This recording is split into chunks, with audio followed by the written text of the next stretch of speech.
आखिर क्या है रामायण। अगर कभी रामायण पढ़ो और समझो तो रामायण हमारे लिए बहुत कुछ सीख देती है। रामायण का एक छोटा सा वृत्तांत अगर हमने समझ लिया तो शायद अपने आंसू नहीं रोक पाओगे। जय श्री राम मित्रों, स्वागत है आप सभी का आरके मोटिवेशनल यूट्यूब चैनल में। आपसे अनुरोध है, अगर आप रामायण को समझना चाहते हैं तो बने रहिए हमारी वीडियो के अंत तक। मैं आप लोगों को बहुत महत्वपूर्ण बातें बताने वाला हूँ। जिस समय मर्यादा पुरुषोत्तम श्री राम जी को 14 वर्ष का वनवास हो चुका था, एक रात की बात है, माता कौशल्या जी अपने शयन कक्ष में सो रही थीं।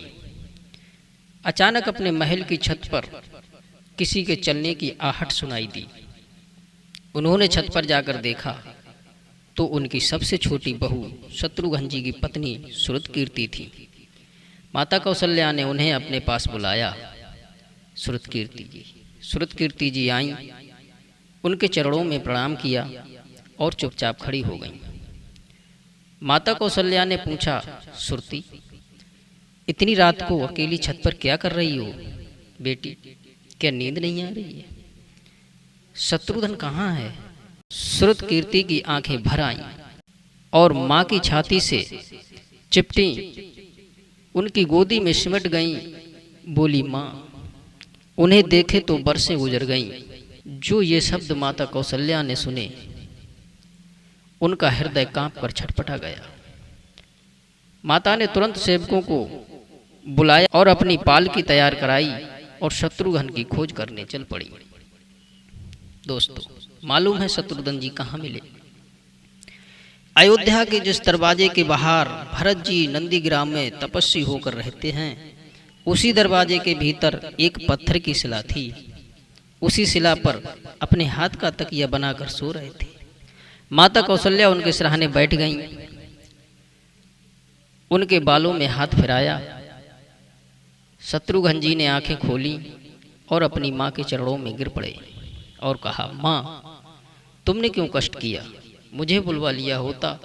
माँ ने कहा, शत्रुघ्न, यहाँ क्यों पड़े? शत्रुघ्न जी की आंखों से आंसुओं की धारा फूट पड़ी। शत्रुघ्न बोले, माँ, भैया राम जी पिताजी की आज्ञा से वन चले गए, भैया लक्ष्मण जी उनके साथ चले गए, भैया भरत नंदीग्राम में हैं। क्या ये महल, ये रथ, ये राजस्वी वस्त्र विधाता ने मेरे लिए बनाए हैं? माता कौशल्या कुछ बोल नहीं पाई। मित्रों, देखो क्या है ये राम कथा। ये भोग की नहीं, त्याग की कथा है। यहाँ त्याग की ही प्रतियोगिता चल रही है और सभी इस प्रतियोगिता में आगे हैं, कोई पीछे नहीं। चारों भाइयों का प्रेम और त्याग एक दूसरे के प्रति अद्भुत और अलौकिक है। दोस्तों, रामायण जीवन जीने की सबसे उत्तम शिक्षा देती है।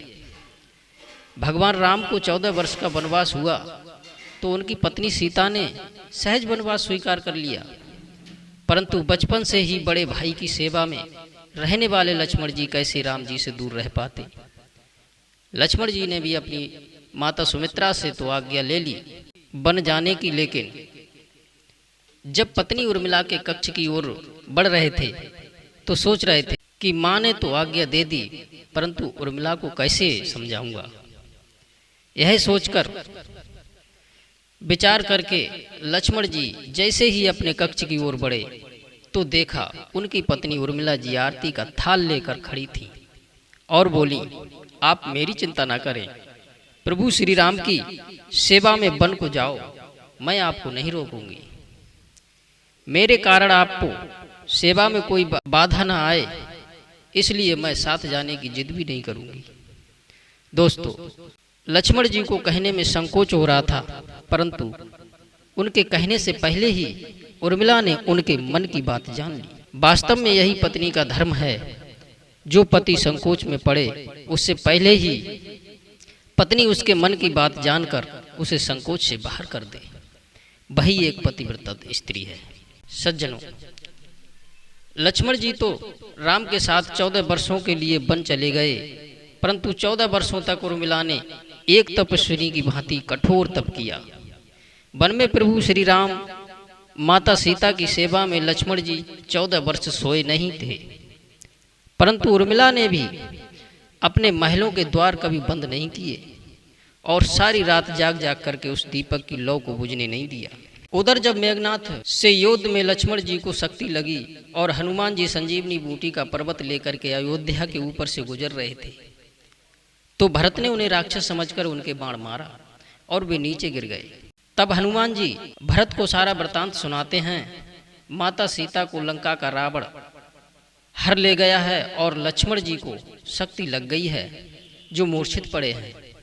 अगर सूर्य उदय होने से पहले ये बूटी नहीं पहुंची तो रघुकुल का एक दीपक और बुझ जाएगा। ये बात राम की माता कौशल्या ने सुनी तो हनुमान जी से कहा कि राम से कह देना जो लक्ष्मण के बिना अयोध्या में कदम तक ना रखे, राम वन में ही अकेला रहे।